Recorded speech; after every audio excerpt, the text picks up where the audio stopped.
This is how it takes me about 5 minutes to structure my email newsletter every week, then another 10 to 15 to bang out a first draft. I wanted to walk you through the email newsletter formula that has helped me not just grow my list, but then maintain my email list's growth. But more importantly, of course, this is the copywriting formula that has sold the click that I want them to click on at the end of the email, what I want them to watch, read, engage with. It's critical to watch this video in order because I do go in chronological order through those 6 steps. So if you want to hear them all, then keep watching.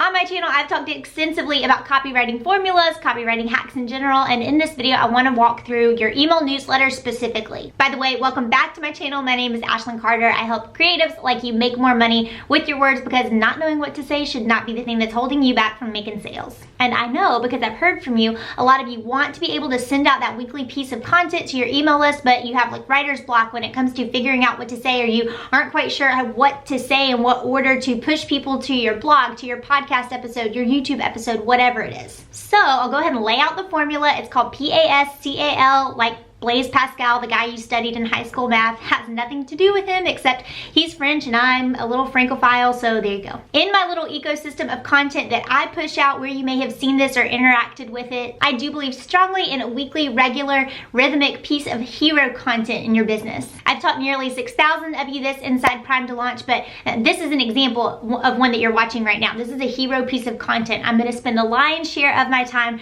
creating a weekly thing, and at least one email every single week is going to push to that piece of content. So this 6-step formula that I've just told you about accounts for, I would say, way over 80% of every weekly email I send out. There's that 80-20 Pareto's principle in action. It is reused over and over again. So let's go through the formula. The first piece of the copywriting formula is the problem. The first thing I'm going to do in the body copy of the email is drop the reader in the middle of the rising action. I'm going to speak specifically to a problem that that reader has. Here I want you to focus on something specific that your ideal reader has as a problem. If you've heard me talk about my PARIS sales copywriting formula before, then you know that a lot of people that I work with and a lot of people I teach consider themselves to be in more of an industry of beauty or luxury, and it's kind of hard. Those people tend to come to me and they say, I don't necessarily solve a problem. Let me know if that's you. I've heard that before. If that's you, then what I want you to think about instead is how to speak to what that person is pining for. What do they want so badly? What is that dreamlike state? Be aware that I said I want to drop them in the middle of the rising action. I'm not going to wind up. I'm not going to come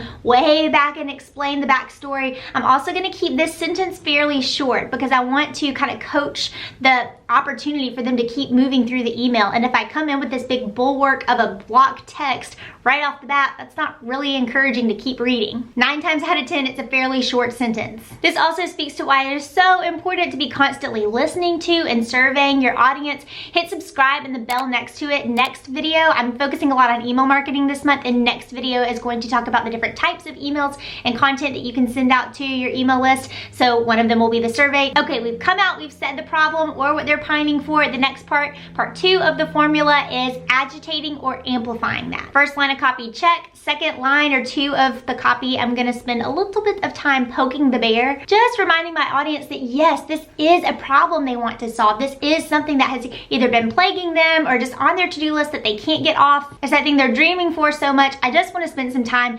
empathizing with them and letting them know, I hear you, I've been there too. Maybe I'm painting a quick picture about how bad it used to be for me if I'm doing more of a hero's journey style email. Maybe I'm talking about how that desire splinters out and affects so many other things in your life. Maybe I'm talking about how I hear this all the time. This is a big problem in the industry. It's not an isolated incident and a lot of us are struggling with it. For this part of the copy, I know the question may come up, well, how long? And it's that age-old answer. The copy should be as long as it needs to be to get the point across. This could be a line. I've done that before. This may be more of a little bit of body copy. 2 things. 1, to help continue to make sure your reader is moving through, don't be afraid to try or at least test with your list, styling up your copy, underlining, bolding, just kind of playing around with the visual elements of the words. Like I said in step 1, we want to keep that pace up and we don't want to give them an opportunity of feeling like, oh, I'll never finish this email. I'll just save it for later and never look at it. So see if you can help them get through it. Also, at this point, you may be thinking, Ashlyn, I don't think you made up this problem agitation thing. I didn't. Problem agitation solution is like the Ray-Ban Wayfarers of copywriting formulas. Classic, tried and true. But it needs a little something extra to really jive with your email newsletters, and that's why I'm gonna bring in the end, so stay with me. Naturally, that brings me to step 3, the solution. Aha! Right here in the email, I want you to give them that aha moment, that paradigm shift, that mindset shift, that nugget where it makes the email worth the time it took to even open it up and read it. Don't be afraid to go ahead and teach in the body copy of the email itself and spend some time here explaining that if, again, it merits more than just a line. If you need to explain a bit of the how-to and give them steps or truly explicate that and pull it out, then go ahead and do it. Like I said, I can't tell you how much it is worth making that email worth the time it took to open by giving them that golden nugget that made it worth the click. This is also part of the trust building, the whole currency that you have when you're marketing in general, but definitely in your email list, is building that trust with your audience and showing them that you are worthy of being read, you're worthy of taking up that precious space in your inbox. So make this juicy. Let me know too, can you comment below if this is starting to make sense, or even if you're like me and you just hate opening up emails that were not even worth it, and definitely don't want your audience thinking that. This S is critical for making sure they're not feeling that way. All right, step number 4, this is where things get spicy. C is for chance. Now you want to open the door to the new opportunity or possibility or thing that they can go out and do, that they've got this golden nugget in hand. I've never seen Frozen before, but I know that song Love is an Open Door, so just this is the moment where they should see the doors open, the birds flying, and they think, oh my gosh, look what I can do now that I have this in my back pocket. Why is knowing this better than the old way of thinking? What could now totally change for them? For the A and the S part of the formula, I kind of let you freak what you feel a little bit on length. When we come here, I have found it's best to just state this simply. Remember, right at that 6th grade reading level, just say it like it is. Tell them that new opportunity that they have. All right, keep going with me. Step number 5 of the formula. Yes, we have them on this mountaintop of look and see what's possible. This opens up a new can of worms, or a new set and situation of problems or things that must be solved because they have achieved a new level of understanding. So the A brings us right back to the same type of A that was earlier.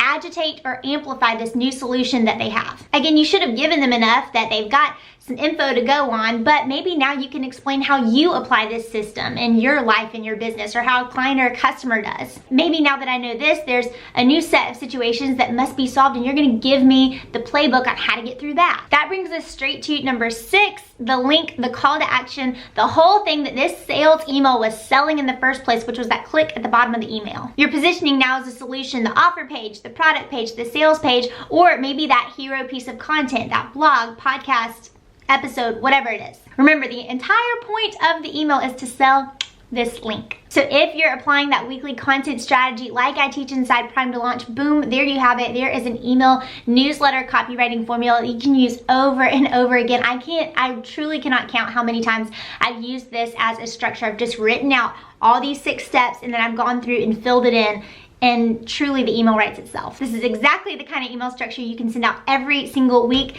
to your email newsletter list. Don't forget to head to the link below where you can grab my list of 42 different email subject line swipe file party starters.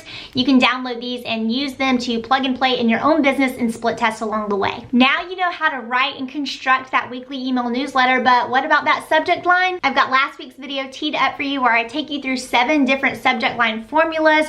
Sure, you can swipe all day, but until you know the psychology kind of behind the structure of them, they don't quite make sense. So I think that video will help you out as well. As always, thank you so much for watching. Here's to working from a place of more rest, less hustle, and I'll see you in the next one.